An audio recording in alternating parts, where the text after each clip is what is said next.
Hey y'all, welcome to Geek Freaks. I am Frank, and today I'm joined by Jeff Schiller. What up, everybody? We are talking about magic powder. This is volume one we're getting. Can you break down what magic powder is for those who are new?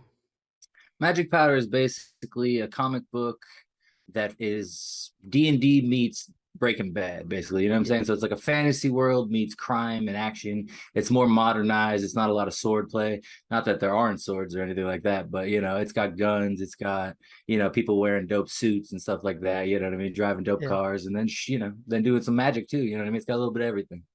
It really is that Breaking Bad feeling because like Dwarffather, my favorite character, yeah, he's into it, man. It's hard because he's kind of got like this like I was amazing before. I got to live up to that still. I've got big plans nobody knows about.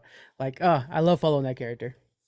Yeah, see, and like I wasn't sure because like to me, I didn't want to have a main character because I didn't want anyone to be, plot armored up. You know what I Right. mean? I didn't want anyone to feel safe at any time. Even I don't know if you read the first three shows. I know you have, but I don't know if the people, listening have. But a lot of people's favorite character doesn't make it all the way through these through volume one. So Yeah. it's fun. But yeah, I think Dwarffather is really cool. I'm glad I came up with that name because I think Yeah. it's like a good name. And every time I hear someone else say it and stuff, I'm like, man, I'm glad I came up with it before I came up with put out the comic and stuff.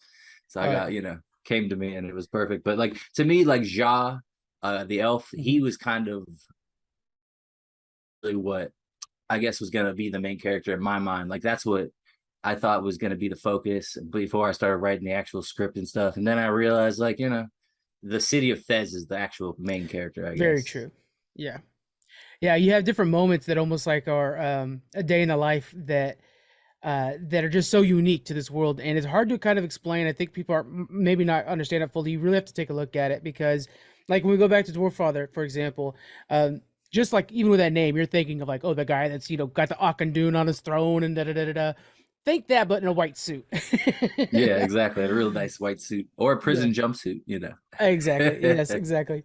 Uh, very, very, very cool world, anime like that. Where did you come up with this idea? Like, where did this all spark in you?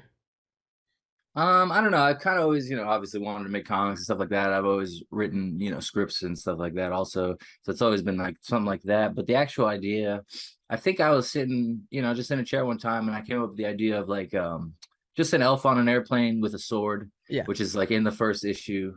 And then, that wasn't really a concept, I mean, it was just a cool idea I had. And then I was watching Gamora during all the lockdowns and stuff. hmm, And this is a show from Italy, and it's about like the Italian mafia, but not like the La Cosa Nostra, but the Camorra.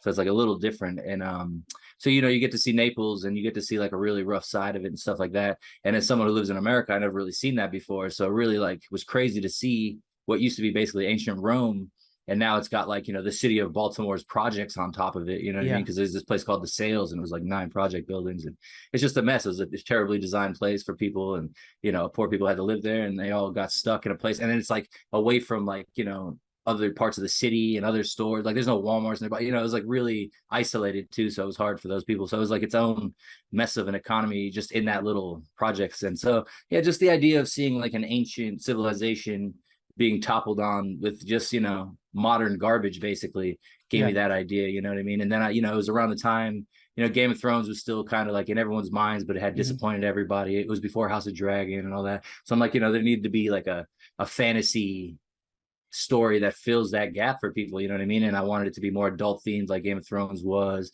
kind of also like a power struggle thing, which is also a big Game of Thrones kind of thing. So that Definitely. inspired it a lot. But I also didn't want to have humans in it at all. So that was another thing that came to me. I didn't want human beings in it. So I guess the dwarves kind of look like humans, but other than that, everybody else is like, there's blue creatures, there's green creatures, there's yellow Yeah. creatures, there's purple, there's everything. I mean, there's freaking minotaurs, like there's everything. Oh, the Minotaur with a gun on the farm. Like, oh my God, such a cool image. Yeah, man, he was getting down too. Yeah, Yeah. man, I'm just glad that like Danielle, my artist, Yeah. Danielle Aquilani, like he's out of Italy, which is perfect considering Gamora and everything. But yeah, his art, like everything I've ever come up with and written down and everything, like he just brings it to life so well. It's amazing. Every single time, I'm just like, man, he nailed it again. It It's catches the eye immediately, and even with the covers done by Samuel, they blow you away. You have to pick it up. Where did you find these artists? I found Danielle. We were both on Reddit and the comic book collabs sub, and I had posted I was looking for artists, and a bunch of artists hit me up. And then basically the same day he had posted, he had just finished a comic with another artist or another writer called Ricky Lima out of Canada, really cool guy. And so Ricky, was the first guy that I guess hired Danielle for comics, and then I hit him up, and it just worked out well. He showed me his stuff, and he was a little more expensive than some of the other people hit me up, but his quality of his work was just, Yeah. how you say no kind of thing. And so and I mean, really, it's a bargain of a deal, like what he charges me and what it actually, comes out of it. So I can't even, thank him enough. Like even just being, now we're on issue 4 and everything has just been great. And then, like you said, Sam's the man out of Nigeria. I love him, Samuel Iwunze. He came up on Facebook, actually. So I was on a Facebook group, and he just posted, like, if anyone needs cover art, I'm here. And he posted a bunch of dope little like pictures he had done and stuff like that. I don't know if there was any actual like comic covers at the time, probably though.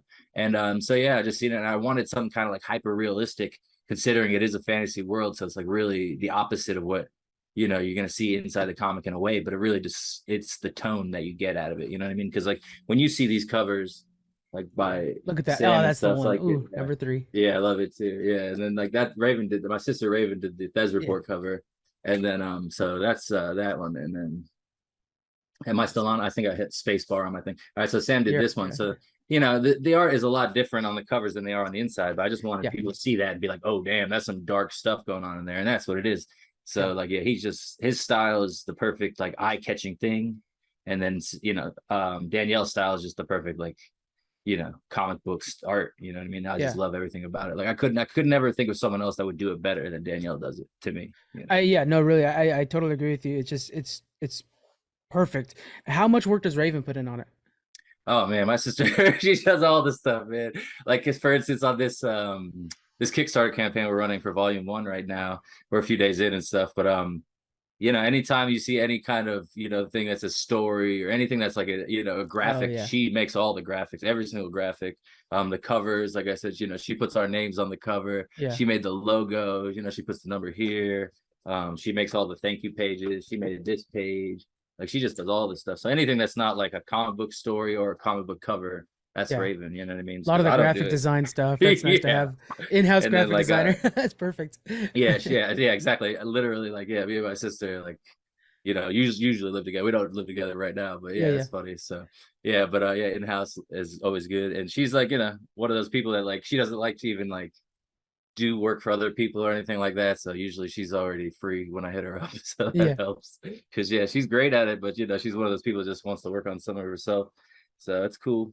But it's very convenient. Like the Thesz report is all her. Like obviously there's pieces of art. That was such a cool extra, by the way. Like that is such a neat little extra that people got to check that out. That is so freaking cool. Well, in volume 1, it's just in there now. So like, from now on, anyone who buys like volume 1 or anything, you're gonna get the whole experience. And digitally, it's already there too. Like if you download issue 1 off of the campaign page, you'll see the Thesz report in order. This is kind of supposed to be a bit of an homage to Watchmen, where it's like every issue ends with something to read. So because I know a lot of people out there aren't exactly opening up novels to read these days. So I kind of want to trick them into reading.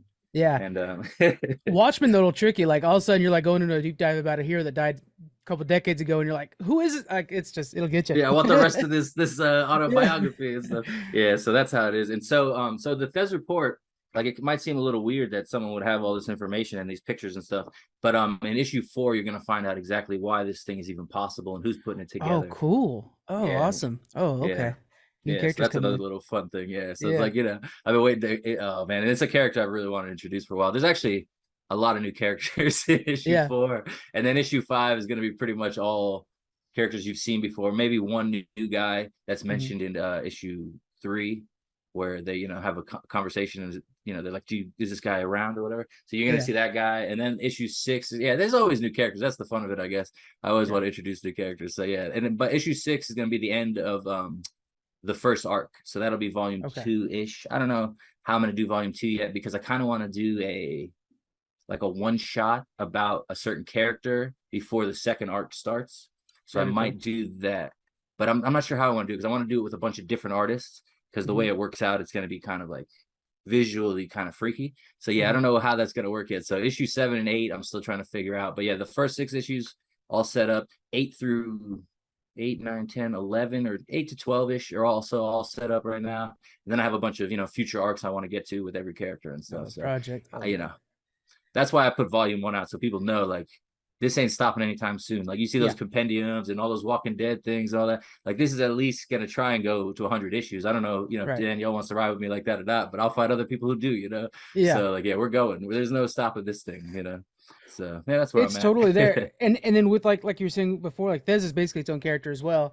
I love how it's one of those things where it's like, I know it has to have been in daylight in the comic books, but you cannot imagine that city in daylight at all. It's always at night. It's always in the cover of darkness. It's in the alley somewhere. It's all alleys. Yeah, it's all dark alleys everywhere they go, man. That's so true. They're like, there's certain scenes that totally just like, how's he, cutting Yeah. around through alleys trying to dodge cops and stuff, or knights in this case. But Yeah. Ah, yeah. yeah. It's so good.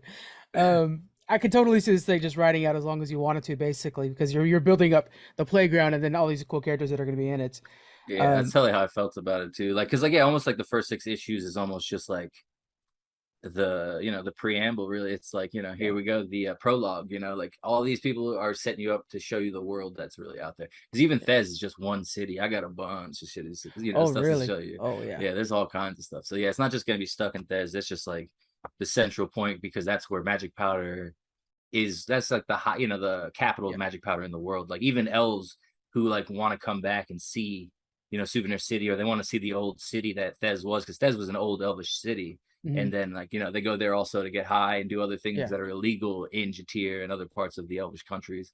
So yeah, there's all kinds of stuff like that. So yeah, I can't wait. And even there's like, the Orc Islands and stuff like that. You see little hints here and there when certain characters are talking and stuff like that. So like, Yeah. yeah, I really want to show you guys the underwater cities, stuff like Oh, that. yeah. The fins. You got to learn more about them fins. Yeah.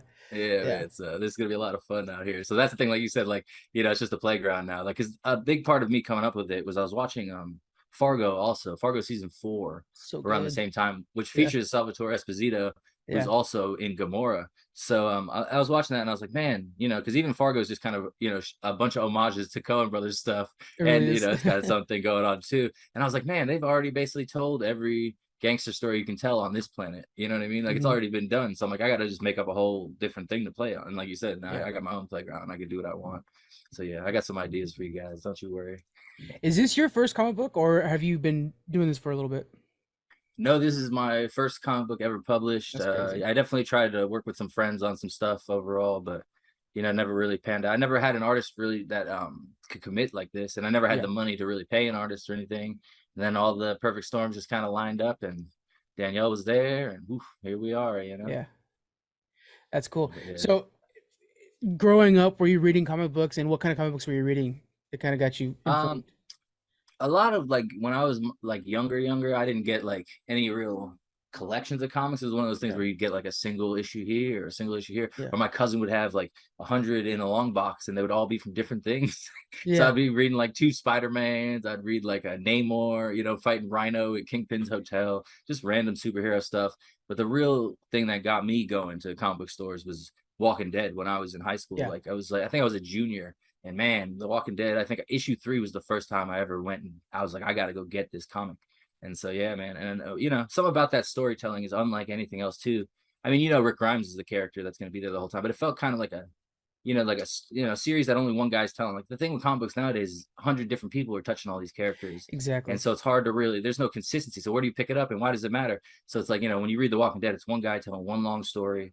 He's got 2 different artists, all that stuff. But man, it's just like, that's the kind of, I wish there was more stuff like that. Like, you got Yeah. things like Why the Last Man, and you got Preacher, stuff like that, but they're not like long enough. Sandman's pretty long. Sandman's a lot harder to read than Walking Dead. You can't just sit there at a weekend Yeah. and read all No. of Sandman. You Yeah. can't do that with The Walking Dead. So that's another thing. That's even The Watchmen, like, it takes longer almost to read just those few issues of The Watchmen than to read, like, there's a lot more density to those things. But yeah, I would say Walking Dead is the real thing that got me. But I was reading, Batman Year One, The Right. Dark Knight, all that stuff. You know what I mean? And Sin City, when that came out, Yeah. I had to get the books, but I wasn't hip to it before Robert Rodriguez made me hip to it. You know what I mean? And Most of Frank us were Miller. that way. Yeah, you know what I mean? Like, I'm not gonna say I was. I was born in '86, so I could have been, but yeah, we never really had, like, my brother's. My brother was really big into comic books, kind of, but it was just one of those things. We didn't have money to spend on comics like that, and it wasn't digital back then. You know what I mean? So Yeah. you just either had friends who had comic books or you didn't. And most of my friends were just, outside playing basketball. So that's what we were doing. But yeah, That's how it was for nowadays, me too. It was just like whatever was in the dollar bin that had a cool cover. I was like, oh yeah, I'll take this then. And if yeah. you scored if you got a number one because at least it was a story that had a good start, and then that was it.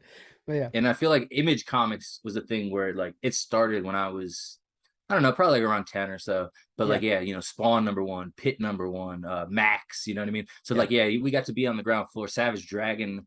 Like there was yeah, certain things like, so yeah, you know what I mean? What was the Wildcats? Like, so yeah, Image happened when I was growing up. So that was cool. I got to be at the beginning of a big comic company. Like I'm sure like, kids who grew up when DC or Marvel started, just something like that. yeah. So that was kind of fun. And then like eventually Walking Dead came from Image, so that was really cool too. So that was really my hook. So yeah, I mean, Image is probably the one publisher I probably read the most of growing up, just because other kids were like, somehow drawn to that more than, the Spideys at the time and stuff like that, because They were there the was so cool much kids on going the on. block. Like they were the rebels, right? It was a bunch of like indie guys who were Yeah, like, they were I'm punk done with rock. that. Yeah. And so it was like, yeah, I'm reading Spawn, baby. People don't even Yeah, know. Spawn, dude. Totally. And even the movie they made, I just loved it. So like Yeah. I know, but people, man, I stand the test of time. But man, Spawn was fun to see in theaters at the time as a kid. I know that. Yeah. So I don't know. Because Looking that's the back thing. at it People now, are like, you're oh, like, comic oh, book that's rough. movies. Yeah. I feel like, because everyone acts like Iron Man was the thing that made comic book movies like this thing, but really it was freaking Tim Burton and Batman Yeah. 1989. And like to me, we went to that movie theater, I was probably 3 years old, something like that. And it's like, superhero movies have been hitting since then. Like, it's not a new thing. Oh yeah. Like I said, Sin City happened, all that stuff. So I don't know, even 300, you want to talk about comic book movies. But Yep. yeah, there's just so much out there. And so, like, yeah, I love Iron Man, the Marvel Cinematic Universe, but like, American Splendor's out. There's a bunch of great comic book movies that aren't Marvel. So, even The Crow. The Crow's good, Yeah. man. The That was Crow. Yeah. That's old school right there. That's deep into Blade. the Blade was popping. Even yeah. the other Spider-Man. But yeah, I mean, there's so many. We were spoiled growing up. People forget We that had they think video like games. that. Yeah. Yeah, MCU started it all, but it's like not only were there superhero movies, there was even like the parody, like Mystery Men was like a parody of the superhero movies that already Yeah, a existed. great one. Yeah. Yeah, Oh, it and was so yeah, it it's was like almost like the we were Tick doing it. for movies. Yeah, Yeah, like it was so exactly. good. Yeah, There was even a Tick TV show that was a really good spoof of yeah. like What was it? sitcoms. Warburton or whatever was Yeah, the man, tick. Patrick Yeah, Warburton. Yeah, man, yeah, like yeah, yeah, he's great. And then like Batman Well was like Nestor Carbonell, and Batman Well is just a hilarious name for a character. It's Batman yeah, Well, but yeah, I yeah, don't know. Apocalypse Cow was like some character there. There's just so many funny little spoof names they got in there. But yeah. yeah, I don't know. And then like video games, toys, like yeah, I grew up at the perfect time Oh yeah, to be a 85 fan for of me. of So nerd yeah, we're on stuff. the same page. Like Batman Yeah, we're animated spoiled, series man. was like, oh, this is what superheroes Oh look like. yeah, Like, okay, forget about it. Yeah, I'm the in. cartoons. Yeah, we had Spider-Man, X-Men, Batman all on Oh, that Saturday X-Men morning. intro. Ooh. Oh yeah, yeah. I posted about that the other day. I was like, y'all can hear this song just for the picture, and Yeah. everybody loved it, because that song is great, man. My one friend, Steven from another podcast, We Have Issues, he posted a little cover he did of it on his Oh man. guitar, which was cool. So yeah, man, Oh. I just love it, man. So yeah, comic books have always been an influence, but yeah, this is definitely my first one. I'm Yeah, glad to be yeah. in the mix now, but I do I have mean, it's ideas a for heck them. of a first start, though. Like I've interviewed a lot of comic book creators and stuff like that. There's only a couple of them that are like, we're going out the gate big. And I think one thing you mentioned earlier, I want to make sure to reiterate is you were saying like, hey, you know what, this comic book artist ain't the cheapest, but I've heard that time and time again where like sometimes that's something you don't want to go cheap on. You pay for the quality, and I think it's showing in your book. Yeah, it's any kind of business move. You know what I mean? Like if you're Yep. gonna make something, they're always gonna ask you, do you want the high quality items? You want the mid quality items? You want the low quality items to try and pull it off. And like, that's up to you what you're gonna do. But Yep. yeah, when it comes to art, I mean that's what they're seeing. So like, you gotta be the high quality writer, and then you gotta also find high quality art. And even editors, like we don't have an editor right now. I just try to self-edit for the moment, but eventually I want to have editor, Mhm. all that kind of stuff. And so, we don't, but Danielle does the coloring, he does the letters, he does the inks, he does everything. That's So that's impressive. another great thing. It's like a small team. Like I don't have to worry about like wrangling 4 people to Yeah. put it together. Like Danielle does his thing, Sam does his thing. And like in a week, I'll be like, Sam, I want this cover like this. Boom. Fastest guy. Like, if you need an artist for a cover, hit up Sam. He's a Shy of the Artist on Instagram and Twitter.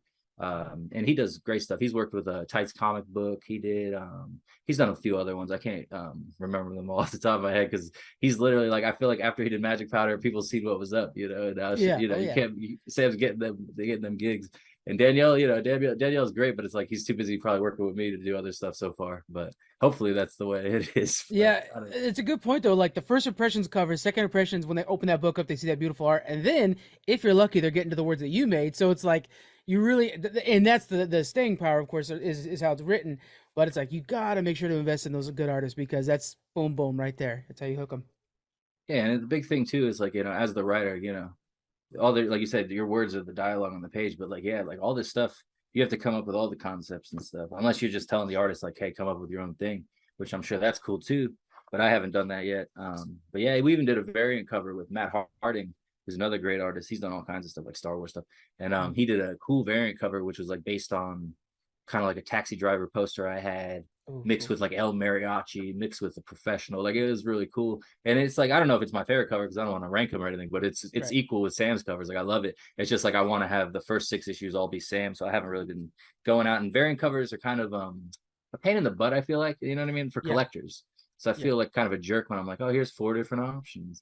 So I try not to do it. But at the same time, you're giving 4 different artists a gig. So it's like, you're not, it's a win-win. You know what I mean? I don't know if that's what people want, but It's yeah, tough. Magic Pop. Yeah, There's some it's like my favorite books. I do buy all the variants on, and it's like because they gotta sit on. I mean, like, I'm not gonna read each of those, but they gotta sit on the shelf. I just have to own them, and it's like I'm not really using them though. you know. no, totally. And it's like one thing, you got a nice display going on. So yeah, you can display them and stuff. But like, where I live, like, I'm not exactly displaying anything right now. So yeah, it's not doing me no good. And then like, yeah, I love, like, I'm a big digital comic guy. Like, I know a lot of Yeah. people are like, oh, I'm only gonna read the physical. I'm only gonna like, me personally, man, I want that digital. I want it the second it comes out. Same thing with like, that's why I love streaming. That's why I love digital video games. Cause like, yeah, I don't have to go to the store. It's literally Yeah. boom, it's already here, like it's amazing. So yeah, as someone who grew up, when Napster came out and stuff like that, it was Oh like, yeah. man, now we can download everything. LimeWire. Yeah, like it Yeah. changed everything to me. So like, yeah, I just feel like a spoiled kid now. Like, I got my freaking Walkman, like iPod gimmick. I got my regular iPod. I got the freaking tablet with all the comics on it. It's like, Oh oh, the yeah. Steam Deck. I want to get one of those Steam Decks now too. Then I have a PC in my pocket. Nice. Like, yeah, forget about it. Yeah, digital is where it's at. But at the same time, like, don't get me wrong, it is super cool holding the freaking dope art in my hands and stuff. There's nothing like it. But Do you as far as prefer reading physical over or digital over physical? totally. Even Yeah. just like bending the book is a little like a pain in the butt, like Yeah. you're worried about hurting it. But with digital, boom, I'm just flipping, like, I don't even care about, I'll zoom in, whatever. And I feel like the Yeah. quality of the image is actually higher in the digital a lot of the time. But One of the things I'm really liking about digital because I've been shifting over there for like my Thors. I can't keep up with Donny Kate, so I gotta do it that way. Um, I like where it goes like from panel to panel. Have you been doing that? Have you tried that out? yeah, not really so far. Like, even I haven't even done any double page spreads or anything. But no, yeah, there's so many ways like that where it works so perfectly. Like, you're right, where it's like it only works on the page. If you do it with the flip, it's like, it's still Yeah. there. You get it, but it's Yeah. not the same effect. And there was actually one thing I tried to do, like on a storyboard, that I'm not sure if it'll be in this issue, but yeah, it's kind of like a panel to panel to panel dialogue Yeah. thing. But we haven't gotten that page yet. But I'm sure Daniel's gonna put it in there. Oh yeah. But yeah, so that'll all be on one page. It won't be page to page yet. Yeah, I'm sure eventually I'll be getting a little trickier with it. You know what I mean? Oh Because yeah. that's the one thing I worry about when I write these. I don't want them to be like static comics. Like, I don't want it to just feel like the same page over and over and over. But I think Danielle helps a lot with that too, because I was sending him storyboards each issue. But this issue 4, he's like, don't even send me the storyboard this time. So the script just went over there, and he's sends it back. But it's still like, written out as which panels I want to look like what and stuff. But he didn't want my stick figures and and all that stuff. It's probably just a mess looking at that stuff anyway. But yeah, so yeah, he's killing it right now. I don't know what his like training is or anything like that, but he's a master at it, man. Like, anything people are like, oh, this looks great, this is great, it's all him. So Yeah, I mean, there are so many times the images catches you. I mean, it's really really good work on Daniel's, and I bet it's helpful with him being also the letterer too, knowing the pacing. Hey, this is what we need. This is when we need it. We need to be able to turn the page and bam, that's there. That helps that he's kind of like that all-in-one machine for the art. That's pretty cool. yeah, and it was one of those things too where I don't think he was comfortable, even like, he was like, I can do colors, I can do letters, all this stuff. And I don't know if he realized how good he was at everything, because even the Yeah. coloring, like when I get because I send out the black and white ones with most Kickstarter campaigns, you can get the black and white one. That's usually the exclusive thing. So yeah, you can look at that, and then you look at the colors side by side. It changes the whole scene, the way he colors everything. Absolutely. Like, most characters, like you said, the dwarf father, you'll see him in the dungeons, you'll see him outside, it's just the way he lights everything is just amazing. I just love it. Like, Like, it's like watching a movie almost, like the well, way he yeah, does I've it. got the first issue up here right now, and then like for example, they're out in the ocean in the first issue. The way that there are probably 5 different colors of blue in that ocean, That's just him taking chances, and it's really paying off. It's grabbing your attention in this image right here. Yeah, it's freaking beautiful, man. And like, this is the thing I think happened with Walking Dead was their original I think it was Tony Moore was the original artist. He was too slow because he was doing these great backgrounds and stuff and doing all this detail on the characters. So they got that guy Charlie Adler in because he was like a lot less detailed and he would do it faster. And like, to me, I'm not in a rush. So like, you know what I mean? I just want Danielle to do what he wants to do, Yeah. Eventually, if it comes down to that and he doesn't want to do it anymore, maybe I will find someone that's faster. But that's not really a problem right now, I don't think, especially with Kickstarter and stuff. I'm not trying to like, hey, here's an issue every 2 weeks like they were doing with Walking Dead. God. Yeah. So, no. Yeah. We couldn't keep up. No, exactly. Like people got jobs and they got lives and stuff, but they, and plus I got other people on the pile too. That's the thing. I think Walking Dead was one of those things like a lot of non-comic readers were reading Walking Dead. Yeah. But I think with indie comics, like if you're reading my comic, you're probably reading a lot of comics. So like, I'm just in the pile. So like, it's cool to stand out or whatever, but it's also cool just to be kind of in the mix. So it's fun. For myself, I'm in a unique situation because I talk to a lot of indie writers and stuff like that. I now am almost only reading indie comics, and so when you have something so professional as this one or a couple others we've talked about in the past, you appreciate it because you read some, not to knock anybody, but they're learning as they go. We'll go with that. And so it's nice to have something that's so polished, so clean. That's like, I know this is going to be good when as soon as I pick it up, I know it's going to look good. So it feels good. Yeah, I mean, I feel lucky, you know what I mean? Because like a lot of, like you said, a lot of people like they are learning as they go, and I am too. And it's just I'm luckily learning with a really strong team around me. I'm also like 35. I was 35 when this started, or 34. I don't remember how old I was, but now I'm about to be 37 this year. So it's like, I've been writing for a long time. I've been, finishing scripts since I was freaking 16. So it's not like a new thing writing. It's just a new thing getting it to the people and having something people want to read. Like when you get that idea where you're like, oh, this is it. This is the one. Like, and that was Magic Powder, man. I'm like, man, people are gonna love this, and so far they have, and so I feel really lucky. And I'm just trying to like build as much of an audience as I can. But I made a joke the other day on the Twitter about how like people will bring up like, oh, why don't you get with a publisher? Why don't you go with a publisher? And then I post you're killing independent George or whatever from Seinfeld. Because like, I don't know, I have no interest in working with a publisher with Magic Powder. Like if a publisher wants to hit me up to work with something that they got going on or something like that, I don't know. I don't want to share my story rights with anybody because I don't want to have to worry about dealing with any of that kind of crap. You know what I mean? It's just our little team and that's it. And I want to do other stuff with other teams and stuff, but I'm not going to pitch to nobody. Like I know it's a good idea. I don't need to pitch to some guy at an office. He's going to tell me what's a good idea. Like, bro, I'm good. Like, well, I bet the world you're building really lends itself to spinoffs. So if there's anybody who's got like, hey, I want to be the new artist on your book or whatever, like, yeah, no problem. Here's a spinoff. Talk about the elvish law, like do something about a law force that's like, I have like a huge spinoff idea. Like that's what I really want to do. I'm waiting on a couple like non-comic book things to maybe happen, and then I'll be able to make, I'll put the team together. But yeah, like it's gonna be a spinoff that, but it won't like touch Magic Powder as far as like timeline wise, hint. Yeah. But yeah, it'll be its own thing, and it'll be a different kind of storytelling too. So that it won't be as much jumping around. It'll kind of be more focused on one character. Oh, and then there's even a webcomic I want to do kind of where it would be like, just kind of slice of life stuff within the city, So we'll see. But then there's tons of ideas I have that are just non-Magic Powder related as well. That slice of life one I think would be a really good hook for people to get into this world, because I think that's really important, is how big the world can be, and that would be a really good addition. Yeah, there's like certain times where I'll just like, oh, that'd be funny to put in there, and like it could just be like a 4 or 5 panel thing I just post and maybe throw it in the back of a comic one of these times. I'm also gonna do on volume 1 we're gonna do a Q&A section, like a letter section, like they had at the back of Walking Dead, because I was reading The Walking Dead I was like, man, that's pretty fun, have some people mixed in. So at the end of the Kickstarter campaign, I'll put anybody have any questions or comments for the back of the book, and like the best ones I'll put in, see how it goes. Hopefully it looks cool and stuff. Raven will be doing that, I'm sure. And, keep Raven busy. Maybe I'll let her do the answers, like how they have the editor do the answers in The Walking Dead, and she has her own like text so she can talk shit. That would be funny. I might do Make it to where she's like putting notes on your notes, like he's lying. Like this motherfucker. Totally. That's exactly what it's got to be. So yeah, I think that might be a good idea. That would be funny. Oh man. Okay, so this campaign again is for volume 1, so it's the first 3 issues and the Thesz report. I can't suggest it enough. Where could people?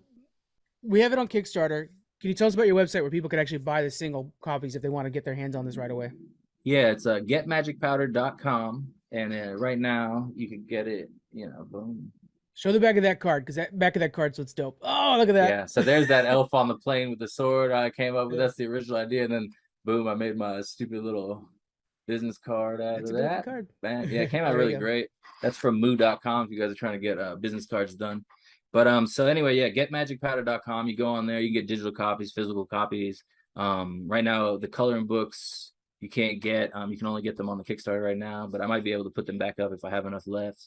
Mhm. Usually stickers come with bookmarks. I send some extra stuff, but you Yeah. can't really buy them on there.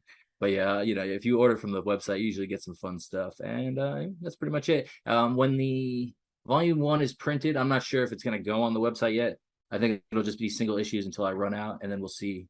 I'm never going to print the single issues again though, so Yeah. I'm just gonna sell them all, and then when that's done, from now on reprints will always be volume 1, just so it's easier for next campaign. I always want people to be able to get in, Right. so I don't want to have to print 20 comics when I'm on issue 1 or issue 20 or whatever. So Yeah. it'll be cool. I'm just gonna try and keep it as streamlined as possible. Okay. Um, this is an excellent book, guys. I can't say that enough. Obviously, I'm a big fan. I'm surprised I haven't had you on earlier. Actually, I reviewed it, of course, but I haven't had you on earlier because it's like, why have I not talked to Jeff yet about this? This is crazy. No, yeah, I mean that sounds like a zombie's trying to break in through my wall. I think they're painting the building over here. I just heard. But yeah, no, yeah, I mean, yeah, you guys have the great podcast network and everything. You reviewed issue 1, I believe, right out Yeah. the gate. So like, yeah, no, I appreciate that. You've always been on the Kickstarters and everything. So yeah, I don't know. I'm glad, like, I guess it's saving the best for last kind of thing. You know There we what I go. mean? Like, so that's cool. But like, yeah, because I've been on a lot of indie podcasts already, so I didn't want to go on a lot of ones I've done already for this one because Yeah. I'm pretty much just selling the same comics again. So Right. everyone already knows about them. But for issue 4, I'm just gonna be banging on everyone's door like, hey, let me in. So yeah, Oh if yeah. you ever need Well, another guest, I I'm already always got around. dibs. I'm bringing you back for issue 4 for sure. Yeah, heck yeah, man, I'm down. All I'm right, down guys. even, if you ever want to do like you need a guy to come on and talk about Last of Us or something like that. You know what I mean? I'm always down. That's a good idea. Oh, we'll talk after this. Actually, that's a good idea because Heck we are yeah. talking about that like crazy nowadays. Yeah, it's a fun show, man. Oh man, I'm loving it. Yeah. We are gonna give away 4 digital copies of this, guys. So make sure you retweet. We're gonna go based off the retweets. Retweet this episode when it comes out. We're gonna give away 4 copies of the digital copy, so you guys can get started on this of the issue 1. That way you guys can get hooked because I know you will be just like I am. I'll do issue 1 and 2 since you can already get issue 1 on the Kickstarter campaign. We'll give them 4 people win issue 1 and 2. It's up to you. I was gonna just buy the 4 copies, so it's up to you. Yeah, that's fine. No, we'll do I'll send you the other ones for free. Don't even worry about it. Okay. Yeah. There we go, guys. That's awesome. So we're gonna get 1 and 2. You guys are gonna be hooked. I know you only need 1 to do it. So, all right, guys. Thank you very much for joining me. I appreciate it, Jeff. Hey man, I appreciate you guys having me on. I love it. Geek Freaks is where it's at. Everybody should be following. You guys have a dope podcast network too. It's not just you guys. So like, yeah, everybody check you guys out. Twitter, Instagram, all that stuff. Obviously YouTube, wherever you guys get your podcast on. But yeah, definitely. Thanks for having me. And everybody go check out that campaign. Yeah, all the links in the description. So is Jeff's Twitter. I suggest you follow him on Twitter. It's a blast. And we'll see you guys next week. All right. Bye. Bye.